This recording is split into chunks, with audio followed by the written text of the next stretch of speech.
എല്ലാവർക്കും നമസ്കാരം. ഇന്നത്തെ വീഡിയോ ഷെയർ ചെയ്യാൻ പോകുന്നത് വളരെ ടേസ്റ്റിയായ ഒരു കറിയുടെ റെസിപ്പിയാണ്. ചോറിൻ്റെ കൂടെ നല്ലൊരു കോമ്പിനേഷനാണ് ഈ കറി. അധികം മൂക്കാത്ത മത്തൻ കൊണ്ടാണ് ഇത് ഉണ്ടാക്കാൻ പോകുന്നത്. എങ്ങനെ ഉണ്ടാക്കുന്നത് നോക്കാം. അതിനായി 1/2 കിലോ മത്തനാണ് എടുത്തിരിക്കുന്നത്. ഇതിലെ കുരുവും തോലും കളഞ്ഞെടുക്കാം. തോലെല്ലാം കളഞ്ഞെടുത്തിട്ടുണ്ട്. ഇനി ചെറുതായി മുറിച്ചെടുക്കാം. ഈ ഒരു വലുപ്പത്തിലാണ് മുറിച്ചെടുക്കേണ്ടത്. ഇനി ഇത് വേവിച്ചെടുക്കാം.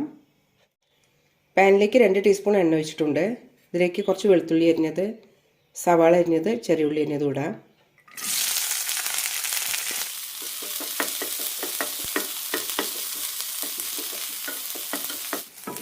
സവാളയും വെളുത്തുള്ളിയൊക്കെ ഒന്ന് ട്രാൻസ്പെറൻ്റ് ആയാൽ മതി.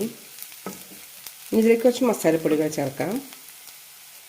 1/2 ടീസ്പൂൺ മുളക് പൊടി, കുറച്ച് മഞ്ഞൾപ്പൊടി, കുറച്ച് കുരുമുളക് പൊടി, 1/4 ടീസ്പൂൺ മതിയാകും. നന്നായി ഒന്ന് വഴറ്റാം.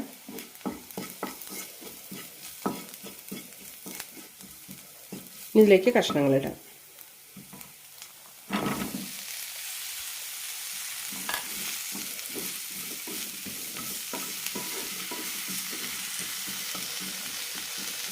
കുറച്ച് വെള്ളം ഒഴിച്ച് വേവിക്കാനായി വയ്ക്കാം.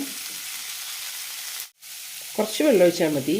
ഈ കഷ്ണങ്ങളൊന്ന് വെന്ത് കിട്ടിയാൽ മതി. ഇനി ഇതിലേക്ക് 2 പച്ചമുളക് കീറിയതിടാം.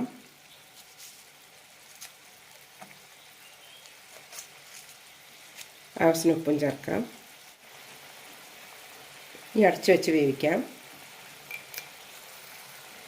ഇടയ്ക്കൊന്ന് ഇളക്കാം.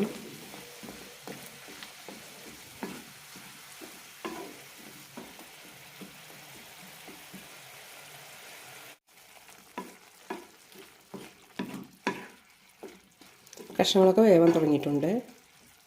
ഹൈ ഫ്ലെയിമിലിട്ട് വെള്ളം കൂടി വറ്റിച്ചെടുക്കാം. 1 കപ്പ് തേങ്ങ എടുത്തിട്ടുണ്ട്. ഇതിൽ നിന്നും പാലെടുക്കാം. ഇനി ഇതിലേക്ക് 3/4 കപ്പ് ചെറു ചൂടുവെള്ളം ഒഴിച്ച് നന്നായി ബ്ലെൻഡ് ചെയ്തെടുത്ത ശേഷം പാൽ പിഴിഞ്ഞെടുക്കാം.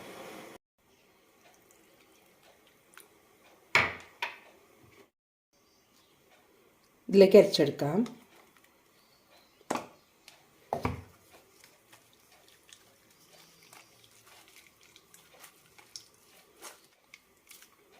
നന്നായി പിഴിഞ്ഞെടുക്കാം. അങ്ങനെ നമ്മുടെ പാൽ റെഡി ആയിട്ടുണ്ട്. നല്ല കൊഴുപ്പുള്ള പാൽ വേണമെന്നൊന്നുമില്ല. ഇതേപോലെ ഉണ്ടാക്കിയെടുത്താൽ മതി.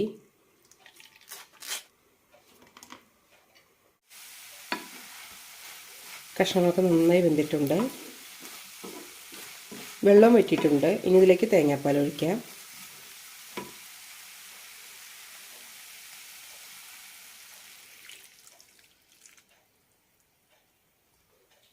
നന്നായി തിളപ്പിച്ചൊന്ന് കുറുക്കിയെടുക്കാം. ഈ സമയത്ത് ഉപ്പ് ഒന്നുകൂടി ചെക്ക് ചെയ്ത് നോക്കാം.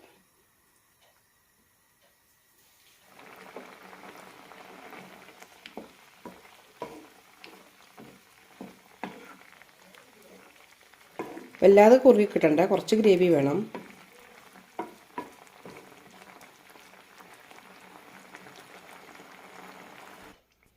ഗ്രേവിയൊക്കെ നന്നായി തിക്കായിട്ടുണ്ട്. ഇനി ഫ്ലെയിം ഓഫ് ചെയ്യാം.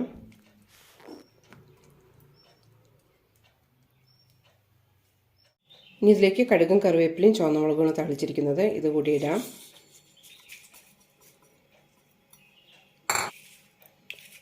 വളരെ രുചികരമായ കറിയാണ്. ചോറിൻ്റെ കൂടെ ഈ ഒരു കറി മാത്രം മതി.